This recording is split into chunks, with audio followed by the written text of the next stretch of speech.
इतिहास के इस क्लासरूम में फिर से हम हैं साथ साथ। और आज मैं आप लोगों के लिए जो एक टॉपिक लेकर के आई हूँ वह बहुत ही महत्वपूर्ण है विश्व इतिहास में। उस पर भी अगर हम कहें तो आधुनिक विश्व के इतिहास में आज के इस विषय का खास महत्व है। और वह विषय है आज हमारा बाल्कन युद्ध। ये बाल्कन युद्ध क्या था, इसको क्यों इतना महत्व दिया गया? कभी कभी बच्चे सोचते हैं कि ये बाल्कन क्या है। तो आज इन सारी समस्या जो प्रश्न है, ये सारे प्रश्न जो है हमारे, उसका हम निदान करेंगे। तो हम इससे पहले हमने पढ़ा युवा तुर्कों का आंदोलन 1908 में हुआ था। इसके बाद कुछ दिन बाद ही 1912-13 में यह बाल्कन युद्ध हुआ। और जिस तरह युवा तुर्क आंदोलन ऑटोमन साम्राज्य से संबंधित था, उसी प्रकार यह बाल्कन युद्ध भी ऑटोमन साम्राज्य से संबंधित था। कैसे? हम ये पिछले अध्याय में देखे कि किस तरह से एक विशाल अंपायर जो था ऑटोमन अंपायर, वह धीरे धीरे विघटित हो रहा था। मतलब धीरे धीरे उसमें टूटना, उन बहुत सारे देशों का उससे हटना जारी हो गया था। इतने सारे असंतोष ऑटोमन साम्राज्य के अंदर आ गए थे कि ऑटोमन साम्राज्य जो है वह कमजोर होने लगा था और होता ही जा रहा था। यह ऑटोमन साम्राज्य जो है, जिसे हम तुर्क साम्राज्य भी कहते हैं, 500 साल तक अपने उत्कर्ष तक पहुंचा, अपना परचम लहराया पूरे विश्व में। क्योंकि हम जानते हैं कि रोमन साम्राज्य की समाप्ति के बाद, उसके पतन के बाद, जो अंपायर उभर करके आया था विश्व के मानचित्र में, वह कौन था? ऑटोमन अंपायर, यानी तुर्क साम्राज्य। और इस तुर्क साम्राज्य में भी बहुत सारे देश थे। कुछ देश यूरोप के भाग के थे, कुछ एशिया के क्षेत्र के थे, कुछ अफ्रीका के क्षेत्र के थे। तो इस तरह एक विशाल ऑटोमन साम्राज्य स्थापित हुआ था। लेकिन 500 साल के बाद हम देखते हैं जैसे 1800 यानी कि 19वीं सदी के प्रारंभ से ऑटोमन साम्राज्य में विघटनकारी प्रवृत्ति का विकास होने लगा।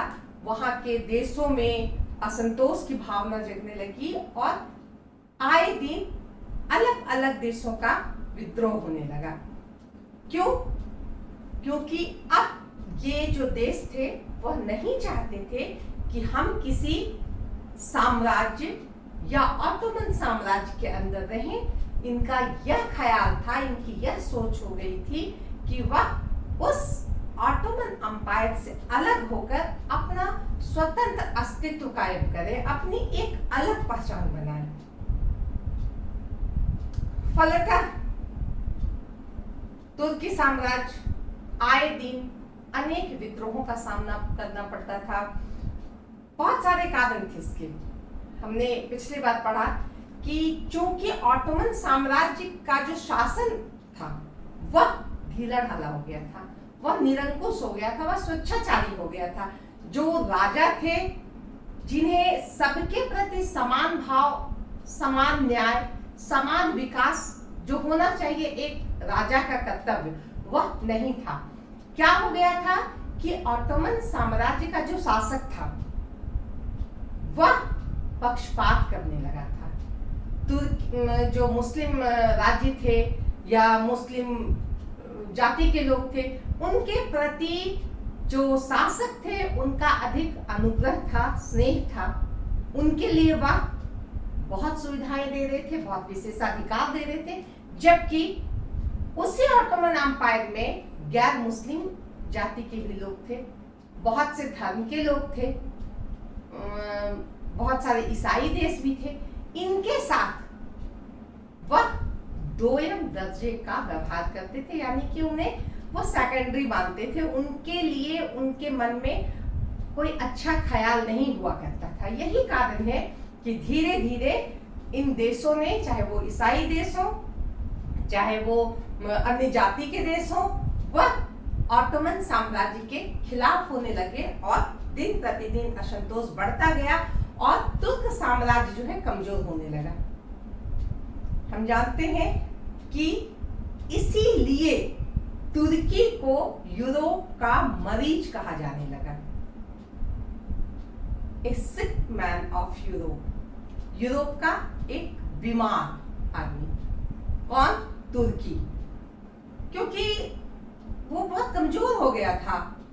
वहां की शासन व्यवस्था ऐसी हो गई थी, वहां पर इतने असंतोष फैल गए थे कि तुर्क जो एक विशाल साम्राज्य हुआ करता था, ऑटोमन साम्राज्य का विश्व इतिहास में नाम था, अब वह राज्य कमजोर हो गया था।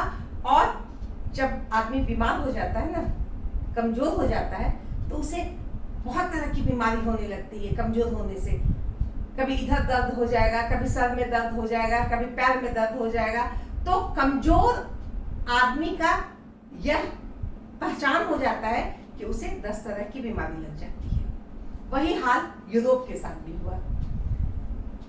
तो इस यूरोप के मरीज को ठीक करने के लिए युवा तुर्कों ने कदम उठाया। हमने जैसा बताया कि फिर से हमें ऑटोमन एम्पायर को मजबूत करना है, उसे पुनः प्रतिष्ठित करना है, ऐसा ख्याल लेके युवा तुर्क सामने आए और उन्होंने कोशिश की कि फिर से ऑटोमन साम्राज्य को वही सम्मान, वही प्रतिष्ठा दी जाए जो किसी समय हुआ करती थी, लेकिन वह नहीं हो सकी। चलिए, ये तो भूमिका के अंदर चला गया। अब हम आते हैं ये बाल्कन युद्ध पर। ये बाल्कन युद्ध पूर्वी समस्या से संबंधित था। यह 2 बाल्कन युद्ध हुए 12 और 13 में। 2 बाल्कन युद्ध, फर्स्ट एंड सेकंड, 2 बाल्कन युद्ध। फर्स्ट बाल्कन युद्ध की क्या खास बात थी?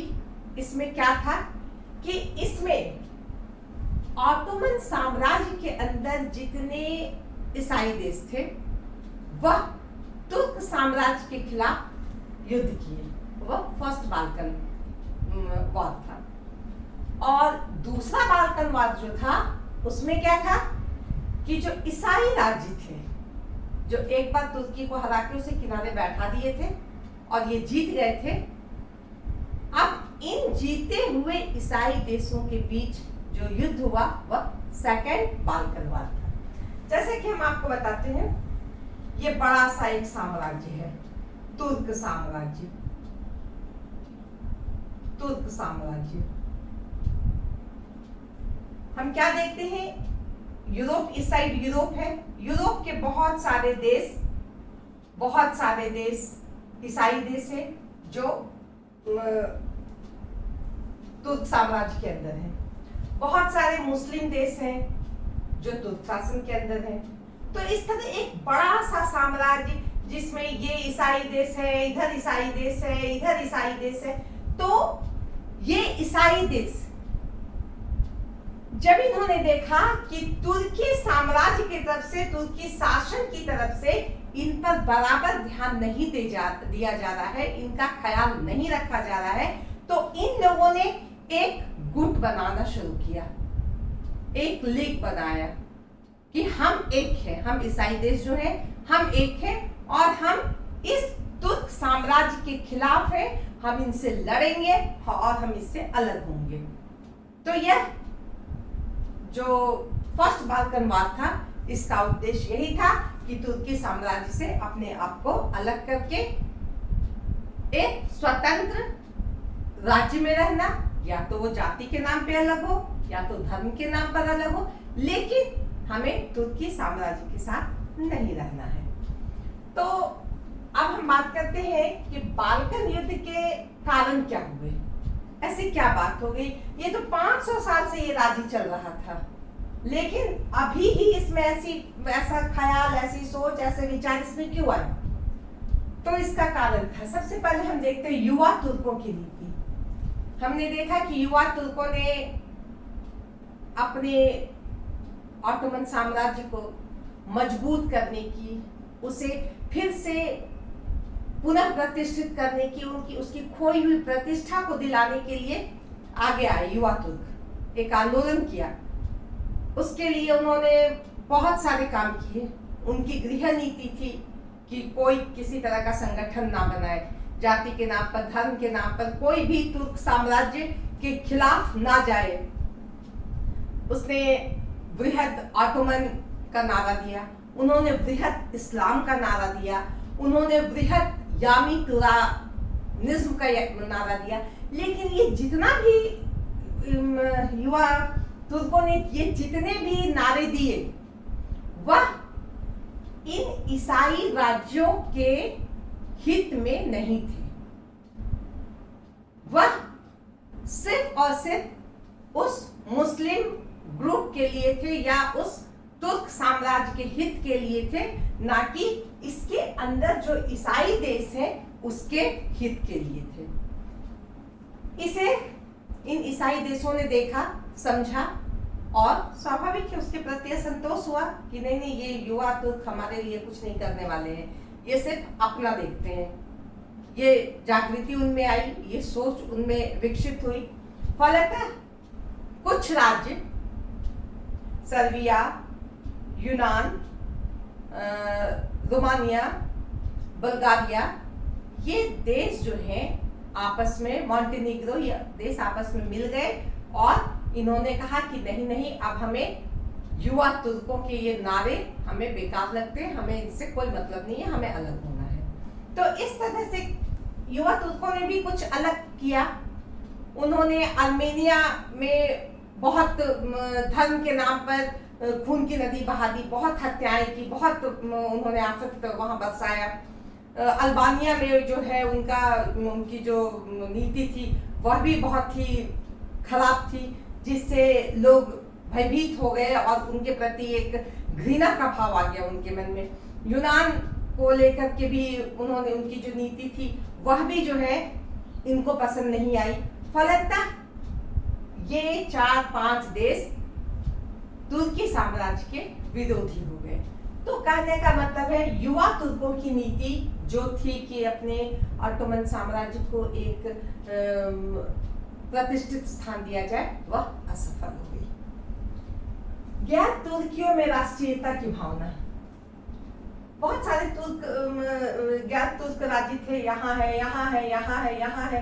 तो इनमें क्या हुआ, इनमें राष्ट्रीयता की भावना आ गई कि नहीं नहीं, हम तो सर्व जाति के हैं, हमें तो हर जितने भी, वो भी सर्व जाति का है, बोस्निया है, हर्जेगोविना है, तो हम लोग सर्बिया है, हम लोग क्यों ना एक जाति के लोग हैं, हमारा अपना एक देश हो, हमारी अपनी एक पहचान हो, हम तुर्क जाति के अंदर नहीं रहेंगे। इसी तरह यूनान है, मैसेडोनिया है, क्रीट है, ये एक जाति के लोग, इनका सोच कि हम एक साथ रहेंगे।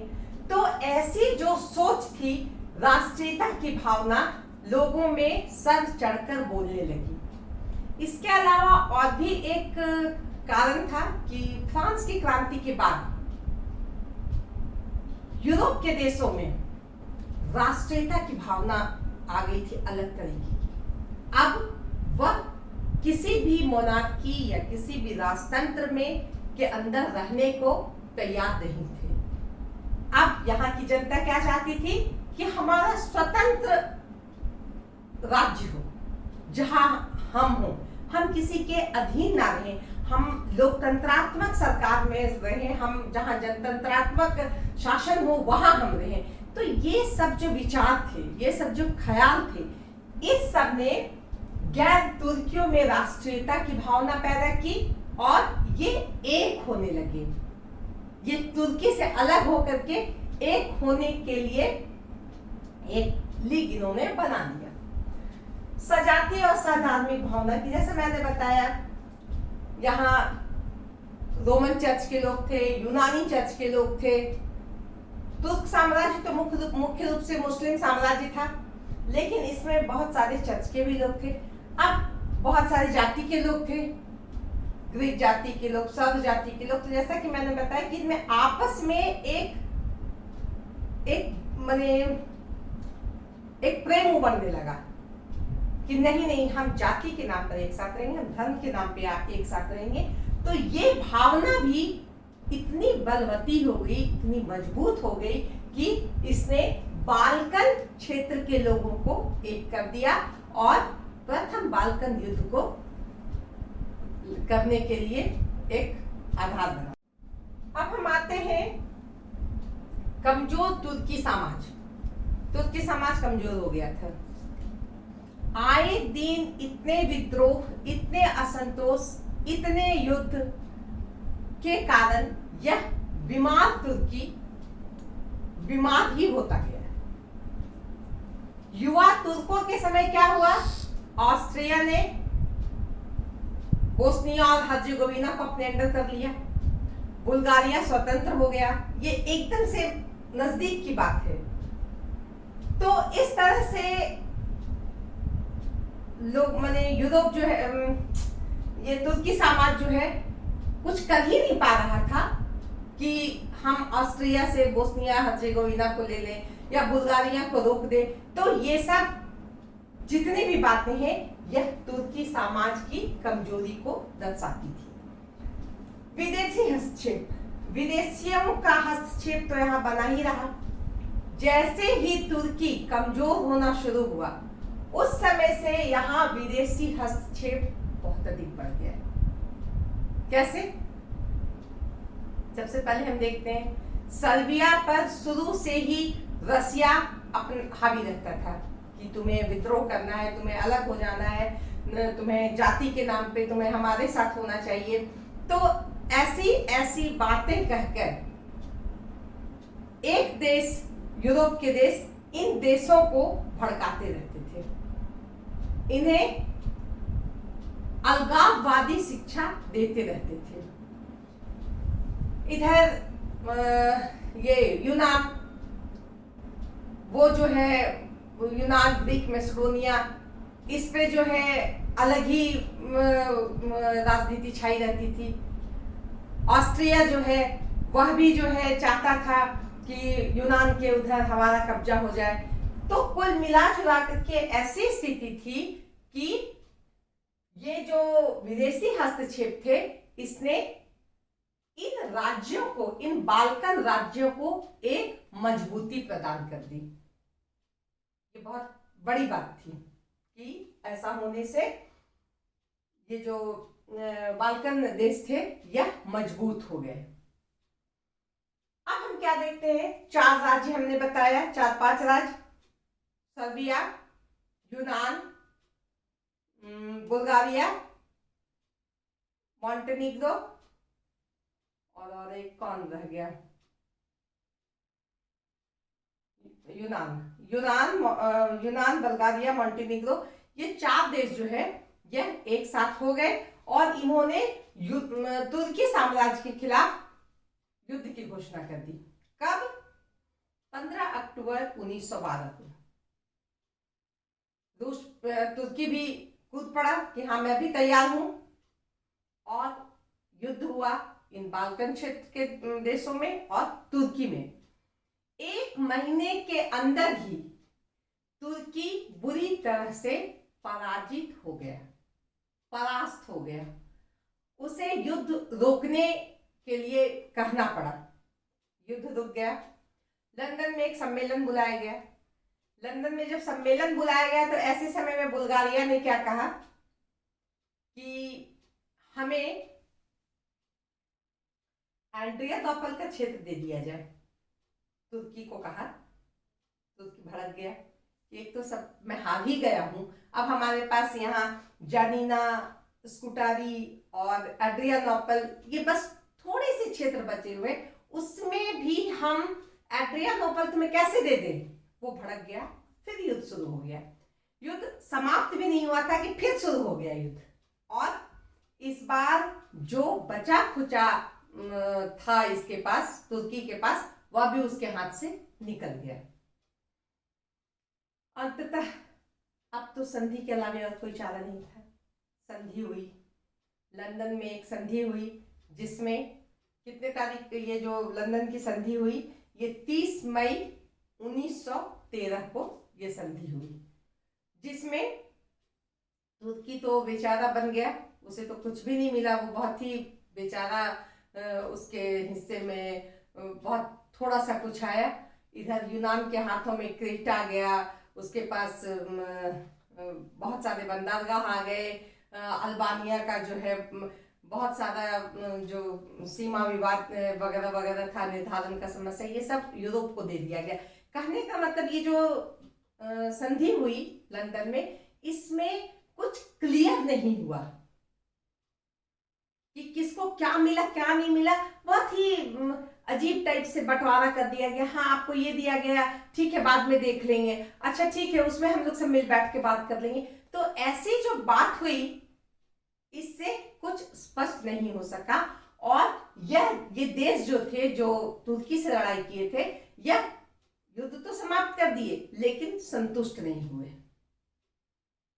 चलिए, ऐसा लगा कि बाल्कनवाद जो है वह समाप्त हो गया, लेकिन वह समाप्त नहीं हुआ। और क्योंकि 30 मई 1913 में जो संधि हुई वह एकदम से क्लियर नहीं थी। उसमें जिस तरह से बंटवारा हुआ क्षेत्रों का, वह कुछ क्लियर नहीं था। इसको लेकर के फिर से विवाद शुरू हुआ। और अब क्या हुआ, बुल्गारिया ने कहा यूनान से कि ऐसा है कि आप हमको मैसेडोनिया का जो सीमा निर्धारण करना है, उस पे वो इंटरफेयर करने लगा। इसको लेके एक समिति बनाई गई। बुल्गारिया का कहना था कि सलोनिका नाम का जो बंदरगाह है वो भी हमें दिया जाए, लेकिन यूनान इसे क्यों देगा, वो यूनान के कब्जे में था। अब इस बात को लेकर बुल्गारिया यूनान से खफा हो गया। दूसरा पॉइंट फिर आया, बुल्गारिया को तो बहुत गुस्सा था यूनान से कि यूनान ने सलोनिका पर भी ये कर लिया है, कब्जा कर लिया है, और मैसेडोनिया पर भी उसका अधिकार है, तो हमारा अधिकार यहाँ होना चाहिए। उसने तुरंत एक देश से सलाह ली और कहा कि ऐसा है कि हम तुमको तुम मेरी हेल्प करो। रोमानिया से उसने ये बात की, हम तुम्हें सिलिसिट्रा और डोबुजा का बंदरगाह का कुछ भाग देंगे। रोमानिया तैयार हो गया। क्यों? उसे यूनान से वो खफा था, दूसरी तरफ वो सर्बिया से भी खफा था। अब वो सर्बिया के पास गया, सर्बिया से भी, सर्बिया ने कहा, सर्बिया और बुल्गारिया के पास एक अल्बानिया नाम का देश बन गया था। सर्बिया ने कहा कि ये जो बीच में अल्बानिया देश बन गया है, इससे हमको तो बहुत घाटा हो रहा है। अब हम बंदरगाह की तरफ जाए तो जाए कैसे? तो बंदरगाह नहीं होने से तो हमें बहुत घाटा हो जाएगा ना भाई, बंदरगाह तो हर देश के पास होना ही चाहिए। तो बुल्गारिया को ऐसा करना चाहिए कि हमें हर्जाना स्वरूप एक तरफ देना चाहिए, बंदरगाह हमें देना चाहिए। इस बात पर बुल्गारिया क्यों तैयार होगा? रूस ने कहा कि बिल्कुल सही, सर्बिया सही कह रहा है, इसको तो हर्जाना के रूप में इसे तो कुछ देना ही चाहिए। तो इस पे कोई बात नहीं हुई, बुल्गारिया ने कुछ भी नहीं कहा। स्वाभाविक है, सर्बिया बुल्गारिया से गुस्साएगा कि मैंने उससे बंदरगाह मांगा, मेरे पास तो बंदरगाह भी नहीं है, ये बीच में अल्बानिया बना दिया, हम तो एकदम से बिना बंदरगाह के हो गए। ठीक है, अब क्या देखा जा रहा है कि ये बुल्गारिया जो है, इसका दुश्मन कौन कौन हो गया? यूनान भी हो गया, सर्बिया भी हो गया।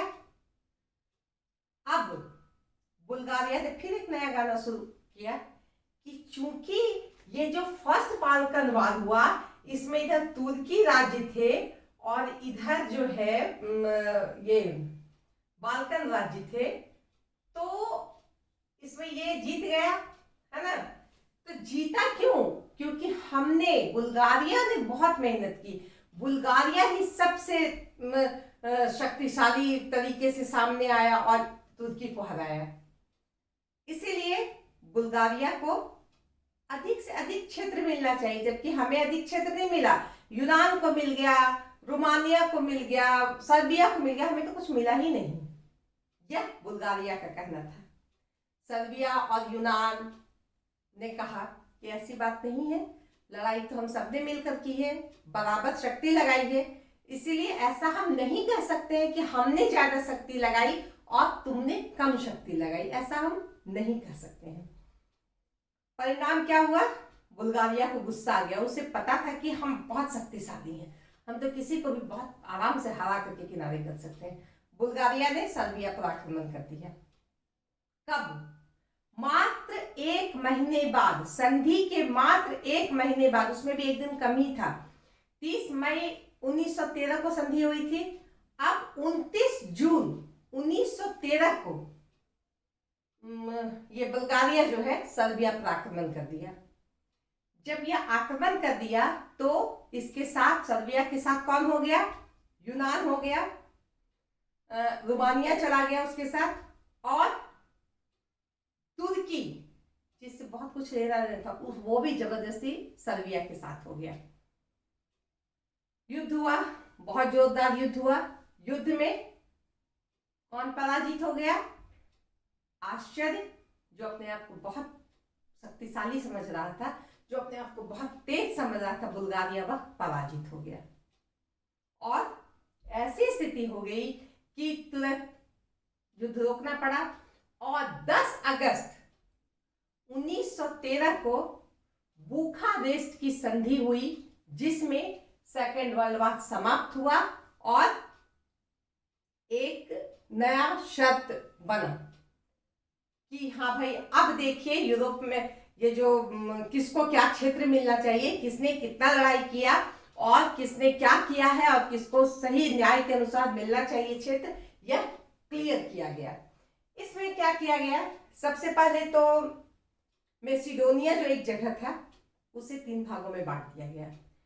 बीच का भाग जो है सर्बिया को दे दिया गया, पश्चिमी भाग जो है मॉन्टेनिग्रो को दे दिया गया, दक्षिणी भाग जो है यूनान को दे दिया गया। अब दूसरा, अब क्या दूसरा शर्त है? रोमानिया को सिलिसिट्रिया और डोबुजा बंदरगाह का थोड़ा सा भाग दिया गया। यूनान को क्रीट मिला, एपिरस द्वीप मिला, सालोनिका बंदरगाह मिला, तो उसके बाद मेस्टा नाम का द्वीप जो था वो भी उसके हिस्से में आया, तो ये यूनान को मिला। और कौन बच गया? तो इस तरह से ये बंटवारा हो गया। सर्बिया जो था उसको भी नोवी बाजार, पुराना सर्बिया, और हमने देखा कि मध्य मैसेडोनिया, ये इसे मिला। तो इस तरह से संधि हुई और ऐसे ऐसे क्षेत्रों को बांट दिया गया। अब बात आती है बुल्गारिया को क्या मिला? बुल्गारिया तो बेचारा इस युद्ध में बुरी तरह से पराजित हो गया। उसका जितना अपमान नहीं होना था उतना हो गया। उसके हाथ से बहुत सारा क्षेत्र चला गया, यहाँ तक कि उसको बंदरगाह तक जाने के लिए भी जो उसको जगह मिला वो बहुत सकरा सा जगह मिला। कुल मिला जुलाकर इस सेकेंड बाल्कन वार में बुल्गारिया बहुत अधिक अपमानित महसूस हुआ और उससे बहुत घाटा हुआ। तो इस तरह हम देखते हैं कि बाल्कन युद्ध फर्स्ट और सेकंड संपन्न हुआ, लेकिन अभी भी संतुष्टि नाम की कोई चीज नहीं थी। जैसे कि हमने बताया यूनान पे क्या प्रभाव, हम बात करते क्या प्रभाव पड़ा। यूनान को तो ठीक ठाक ही जगह मिल गया, इसको दक्षिणी मैसेडोनिया मिल गया, क्रीट मिल गया, एपिरस द्वीप मिल गया, सालोनिका बंदरगाह मिल गया, लेकिन अभी भी इसका क्या कहना था कि नहीं, अल्बानिया का जो दक्षिणी भाग है वो हमें मिलना चाहिए था, थ्रेस हमें मिलना चाहिए था, बहुत सारा चीज इनको अभी भी चाहिए था। बल्गारिया का प्रभाव हमने देखा कि बल्गारिया तो पूरी तरह से बेइज्जत हो गया। इसको तो बेचारा को बंदरगाह जाने के लिए डेडिकेट बंदरगाह के लिए एक छोटा सा सकरा सा पट्टी मिला। सर्बिया पर क्या प्रभाव पड़ा हम देख रहे हैं कि सर्बिया को तो ठीक ठाक ही मिल गया, लेकिन फिर भी सर्बिया को जो है एक अरमान रहा कि भाई हमको तो बंदरगाह ही नहीं मिला। अब जो है रोमानिया पर क्या प्रभाव पड़ा? रोमानिया को बल्गारिया ने जो शर्त दी थी कि तुम्हें सिलिसिट्रिया और डोबुजा बंदरगाह मिलेगा, वो मिला, लेकिन उसका कुछ भाग मिला। मॉन्टेनेग्रो को भी कुछ खुश करने के लिए हल्का फुल्का दे दिया गया। और अल्बानिया राज्य का जो उदय हुआ बुल्गारिया और सर्बिया के बीच पास में, तो यह एक स्वायत्त शासी राज्य था और इसका निर्माण हुआ। लेकिन इस अल्बानिया राज्य के बन जाने से कोई खुश नहीं था, ना तो यूनान, ना सर्बिया, ना बुल्गारिया। तो यह भी एक समस्या के रूप में ही खड़ा हो गया, कोई इसको पसंद नहीं करने लगा। इसका परिणाम क्या निकला? भविष्य में बस एक साल बाद 1914 में हम देखते हैं कि प्रथम विश्व युद्ध, फर्स्ट वर्ल्ड वॉर शुरू हो गया। और इसके लिए अगर हम कहें तो कम नहीं होगा कि ये बाल्कन युद्ध बहुत अधिक, उसमें बहुत बड़ी भूमिका निभाई, क्योंकि यूरोप के इतने सारे देश इस युद्ध के खिलाफ, इस संधि के खिलाफ थे। इन्हें संतुष्टि नहीं मिली थी, इनमें असंतोष की भावना थी। अतः यह मौके की तलाश में थे कि जब मौका मिलेगा हम अपना उल्लू सीधा करेंगे, कैसे मेरा क्षेत्र निकल गया उसे तो हमें लेना है। तो ऐसी जो भावना थी वह अंदर ही अंदर भड़क रही थी, या हम कहें सुलग रही थी। और इसका परिणाम यह निकला कि 1914 में प्रथम विश्व युद्ध शुरू हो गया। तो इस तरह हम देखते हैं कि बाल्कन युद्ध एक महत्वपूर्ण घटना है विश्व इतिहास की। इसमें से तो सवाल आते हैं ऐसे कि बाल्कन युद्ध के क्या कारण थे, इसके क्या परिणाम हुए। बहुत बार इसको बहुत ध्यान से याद रखना होता है कि बाल्कन युद्ध कब हुआ था। 1912 और 1913 में हुआ था। सवाल आता है कितने बाल्कन युद्ध हुए? 2 बाल्कन युद्ध हुए। सवाल आता है प्रथम बाल्कन युद्ध की समाप्ति कब हुई और किस संधि के साथ हुई? तो यह पेरिस की संधि थी जो 30 मई 1913 में हुई। हम बात करते हैं सेकंड बाल्कन वार कब शुरू हुआ, तो वो 29 जून 1913 में शुरू हुआ। सेकंड बाल्कन वार किस संधि के बाद समाप्त हुआ? तो सेकंड बाल्कन वार बुखारेस्ट की संधि के साथ समाप्त हुआ। तो यह एक बहुत ही महत्वपूर्ण विषय है और इस पे गहराई तक जाना बहुत इंटरेस्टिंग भी है। अगर आप बहुत ध्यान से देखेंगे तो यह बहुत ही मजा आएगा पढ़ने में। उस समय की यूरोपीय राजनीति में कैसे खींचतान मची हुई थी, यह एक बहुत ही इंटरेस्टिंग है, जबकि बहुत ही भयावह बनी उस समय। तो आज इसके साथ ही मैं इस टॉपिक को समाप्त करती हूँ। धन्यवाद।